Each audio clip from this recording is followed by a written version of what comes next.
दीपं यदि परं ब्रह्म दीपं यदि जनार्दनः दीपहरतु मे पाप पूजा दीप नमस्तुते अहे धवलेश्वराय बालालिंगाय नमो नमः।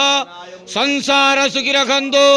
आज मार्गशीर मासर शुभ सोमवार रे समस्त श्रद्धालु भक्त मानक आश्रीपद करंतु। मनस्कामना पूर्ण करंतु। कर्म क्षेत्र उन्नति करंतु। ग्रहरिष्ट खंडन करंतु। जगतर मंगल करंतु। विश्वर कल्याण करंतु। आपणकर नाम विख्यात करंतु। सेवकर डाक श्रवण करंतु।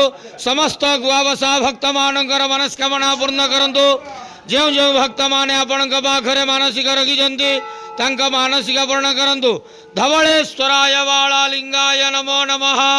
संसार सुखी रखंतु आनंद गवार हरि बोलो।